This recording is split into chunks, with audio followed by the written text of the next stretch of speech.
Thank you for browsing page 121. Today we're going to jump into Encyclopedia Magica Volume 4. And we're going to look at a Staff of Spells Focusing, originally presented in Dungeon or Dragon Magazine 91. So this is an AD&D item, first edition. Its brilliance point value is 6,000. Gold piece value 25,000. The staff aids in the casting of wizard spells and makes the magic more effective if the spell is cast successfully. It must be held in the caster's left hand throughout the casting of the spell, whether or not the magic requires a somatic component. Any gestures requiring movement of the left hand are automatically modified by the staff if necessary. When properly employed, the staff of spell focusing causes the target of a spell to suffer -4 penalty on the saving throw versus magic if a saving throw is normally allowed. If the spell does not allow a saving throw, the duration of its effect is increased by 50% of the normal time. This effect does not apply to spells with non-specific duration or those that have a permanent duration. Each use of the staff for either purpose expends 1 charge from the item. It can be recharged. If the holder of the staff tries to enhance a spell that cannot be affected, such as hallucinatory terrain, which allows no saving throw and it has a non-specific duration, the staff simply fails to function and a charge is not wasted. The staff of spell focusing can only be used in this manner by a wizard. It can be wielded as a weapon, but grants characters able to employ a quarterstaff. It can be wielded as a weapon by characters able to employ a quarterstaff, but grants no combat bonuses and has no magical properties.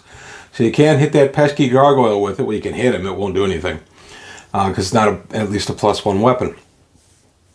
So why this item? Why did I care about this item? Well, I've given 1 or 2 of these out, and only 1 or 2 because this can be deceptively powerful. A -4 saving throw is not to be laughed at against any kind of magic user spells. This can be quite formidable, and unfortunately, the way the D&D saving throw charts go, by about mid-levels, 8th, 9th, 10th level, and up, your magic user needs some help because the monsters that you're facing are going to be saving pretty easily against spell, sometimes 8, 9 on a saving throw, and that's assuming they don't have any kind of intrinsic bonus. So it's important to keep the magic user playable, and unfortunately to do that you need to give them some kind of benefit for casting a spell and having the target have a penalty on the saving throw. To my mind, it's one of the only ways to keep the higher level magic users really viable, short of giving them some kind of spell that always gives damage or something, physical damage, something like that.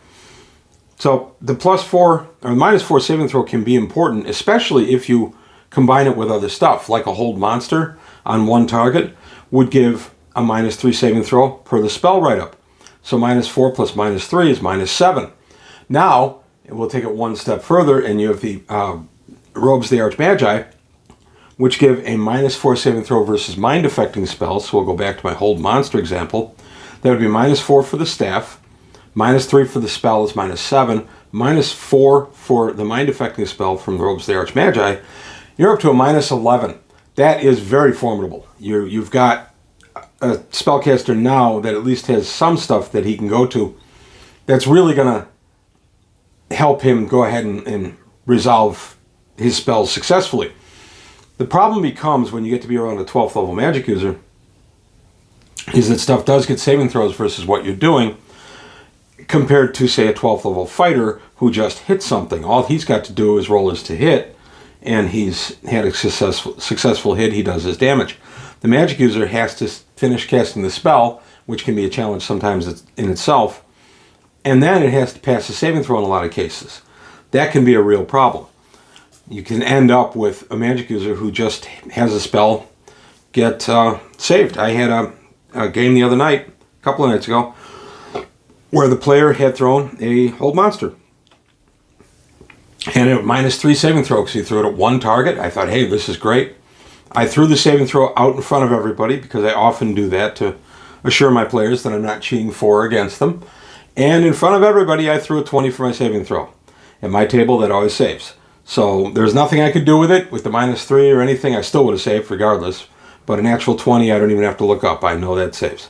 So this spell helps against that, or this staff rather helps against that, but it's not a guarantee of you're still getting the spell off, but it's something. But for instance, if I'm using lightning bolt and I cast the lightning bolt spell with this spell in my left hand, or this staff in my left hand, and I cast the lightning bolt, the targets get a -4 saving throw. Now I can be dealing out a lot of damage, so I've got some targets that are probably going to fail some saves, and I'm dealing out more damage. So that can be a really good focus for this too. I like that it's on charges. You have to be selective when you want to use it. I've given a few of these out. They've really helped Magic users, but again, I would not give this out much earlier than 8. I don't know if I'd give it earlier than 8th level. 9th, 10th, 11th, depending on the campaign and depending on how long you're planning the campaign to go. I have played plenty of games where somebody's come in for one night or it's an open table or something, and I'd be freer with something like this in an open table situation where it's not going to be part of my campaign. But still, a very good Magic item. 6,000 experience points is not to be sneezed at. 25,000 gold piece seems kind of low to me, but a really powerful Magic item that I have given out and I've seen used successfully, and I like it, but again, it's not for the low-level characters. You want this to be a little bit higher level. But that's all I've got to say today on page 121, looking at our Staff of Spell Focusing. Let me know what you think. Have you given any of these out? Do you like them? Put it in the comments below. Also, please subscribe. Like the video if you would. Tell your friends. Let's keep growing the channel. And let's take a look at the Patreon, see if there's anything that you can do to help me out there to keep the channel going. That's all I've got to say today on page 121. Thanks for your time. Thanks for watching. And I'll see you next time.